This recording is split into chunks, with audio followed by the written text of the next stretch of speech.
Assalamualaikum warahmatullahi wabarakatuh. Perkenalkan, nama saya Ubi Nur Najwa dengan NIM C2401241044 yang akan membawakan seminar hasil yang berjudul Analisis Pertumbuhan, Reproduksi, dan Makanan Ikan Mata Belok Hilsakel Cuvier tahun 1826 yang ditangkap di Selat Malaka.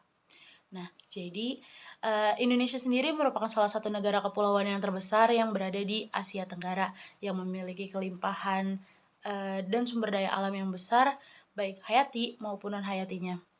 Dan tak luput dari Selat Malaka. Selat Malaka sendiri juga merupakan salah satu selat yang berada di Indonesia yang memiliki keanekaragaman sumber daya alam hayati dan non-hayatinya yang cukup melimpah. Dan menurut Menteri Kelautan nomor 18, Selat Malaka ini sendiri itu termasuk ke dalam klasifikasi WPP 571 yang memiliki sumber keanekaragaman, salah satunya adalah ikan. Nah, melalui ilmu biologi perikanan ini, kita dapat mengetahui bagaimana sih cara ikan ini pertumbuhannya, reproduksinya, dan hingga habitat di alamnya itu tuh bagaimana. Nah, salah satu ikan yang dia amati adalah ikan mata belok dengan nama latin Hilsakel yang berasal dari keluarga Clupidae genus Hilsa, dan ikan ini tuh juga bisa disebut ikan pelagis gitu. Nah, tujuan dari praktikum ini adalah untuk mengetahui pola pertumbuhannya, aspek reproduksinya, serta mengidentifikasi makanan pada ikan mata belok Hilsakel yang ditangkap di Selat Malaka. Untuk metode loginya, untuk waktunya sendiri kita terbagi menjadi dua. Yang pertama ada praktikum laboratorium dan yang kedua itu ada praktikum kelas, di mana praktikum laboratorium ini dilakukan di laboratorium biologi perikanan yang berada di Fakultas Perikanan dan Ilmu Kelautan, Departemen Manajemen Sumber Daya Perairan. Praktikum laboratorium ini dilakukan dari tanggal 23 Agustus sampai tanggal 20 September tahun 2025. Nah, untuk praktikum kelasnya sendiri itu dilaksanakan di ruang kelas MSPI. Praktikum kelas ini tuh maksudnya kita akan menganalisis datanya, kita akan mengolah datanya itu dari tanggal 4 sampai tanggal 9 November 2025. Nah, untuk alat dan bahannya sendiri itu seperti yang tertera pada gambar di samping. Selanjutnya kita akan masuk ke prosedur. Prosedurnya sendiri yang kami lakukan atau yang saya lakukan juga itu adalah yang pertama analisis pertumbuhan ikan mata belok, yang kedua ada analisis reproduksi ikan mata belok, dan yang ketiga itu adalah analisis makanan ikan mata belok. Untuk selanjutnya untuk analisis data. Analisis data ini melakukan 3 tahapan juga, itu ada pertumbuhan, ada reproduksi, dan ada makanan ikan. Dengan rumus-rumus yang ada seperti yang tertera. Selanjutnya untuk hasil dan pembahasan.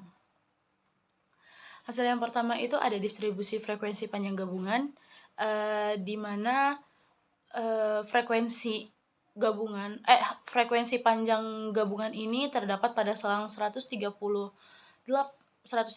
hingga 138, dan untuk yang betina juga ada di rentang 130 sampai 138. Sedangkan pada yang jantan tertingginya itu berada di selang kelas 139 sampai 147. Nah, hal ini tuh bisa disebabkan karena adanya faktor-faktor pertumbuhan, kondisi lingkungan, serta perbedaan aktivitas dari ikan itu sendiri. Selanjutnya ada hubungan panjang bobot total.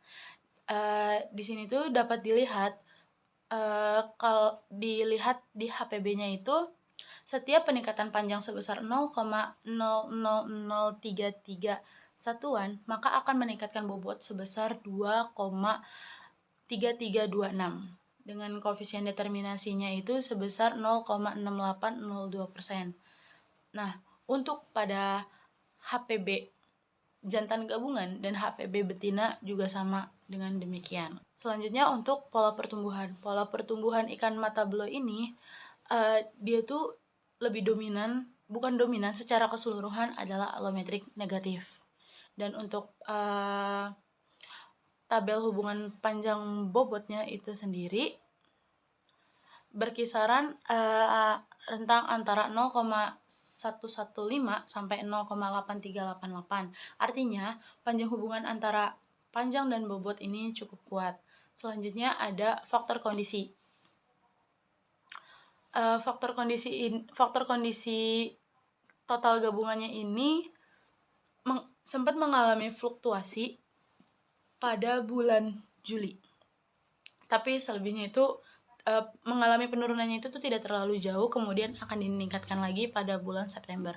Begitupun dengan faktor kondisi pada jantan gabungan. Pada jantan gabungan sendiri, dia mengalami peningkatan, dan pada faktor kondisi betinanya itu dia juga sempat mengalami fluktuasi sedikit, kemudian dia akan naik lagi.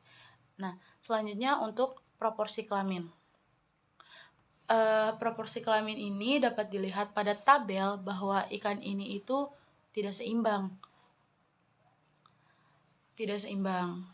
Nah, selanjutnya untuk nilai TKG jantan gabungan itu tuh didominasikan pada TKG 2 dengan 5 selang kelas, dan untuk yang betinanya itu ada di TKG 4. Nah, untuk indeks kematangan gonadnya sendiri, indeks kematangan gonad itu akan mengikuti TKG, jadi dia selinear. Nah, untuk hubungan panjang dan fekunditas sendiri, panjang fekunditas ini memiliki hubungan yang lemah karena hanya mempengaruhi fekunditas sebesar 0,0033, seperti itu. Begitupun untuk yang hubungan bobot dan fekunditas. Selanjutnya untuk diameter telur.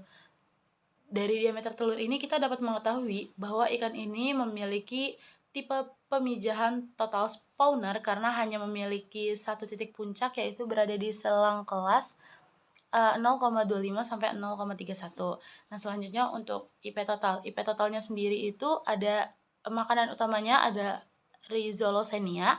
Untuk yang jantan itu tidak ada makanan utama, artinya ikan jantannya itu tuh generalis, dan untuk yang betina ada makanan utamanya itu juga ada di Rhizolosenia. Nah, untuk ruas relungnya sendiri, ikan betina itu memiliki luas relung yang mendekati 0, mau jantan ataupun betina. Artinya ikan ini tuh selektif dalam mencari makanannya. Nah, untuk panjang usus relatifnya sendiri, ikan ini tergolong ke dalam ikan karnivora karena memiliki nilai B-nya itu kurang dari 1. Nah, untuk tumpang tindihnya sendiri dapat dilihat dari nilai CH-nya, yaitu 0,7390 yang mendekati 1, yang menggambarkan ikan jantan dan betina memiliki jenis makanan yang sama. Nah, untuk hubungan volume dan panjang tubuh itu sendiri, setiap penambahan satu satuan panjang akan mempengaruhi kenaikan volume sebesar 0,00000012 itu. Tapi untuk totalnya sendiri itu minus, berarti kalau minus itu bukan mempengaruhi tapi mengurangi gitu. Selanjutnya untuk kesimpulan dan saran. Kesimpulannya sendiri, jumlah sampel ikan mata belok yang diamati itu sebanyak 210 ekor dengan komposisi jantannya itu 100 dan komposisi betinanya itu adalah 110. Sampel yang dianalisis itu terdapat di bulan Mei, Juli, dan September, dan hasil analisis ini menunjukkan bahwa ikan mata belok Hilsakil itu memiliki pola pertumbuhan alometrik negatif, dan pola pemijahan ikan ini itu total spawner, yang artinya itu dia hanya melakukan pemijahan 1 kali di musim kawinnya, dan tingkat kematangan gonadnya itu pada jantan adalah 2 dan betina itu adalah 4. Terus ikan mata belo ini makanan konsumsi utamanya adalah Rhizolosenia. Dan untuk sarannya itu, penelitian ini dapat dilakukan lebih lanjut dengan preferensi habitat, kondisi lingkungan yang ideal, serta perkembangan dan kebutuhan ikan pada setiap hidupnya. Terus informasi yang diharapkan dapat memberikan pemahaman yang lebih lengkap mengenai biologi Hilsakil yang mendukung pengelolaan sumber daya perikanan secara berkelanjutan. Terima kasih, kurang lebihnya mohon maaf. Wassalamualaikum warahmatullahi wabarakatuh.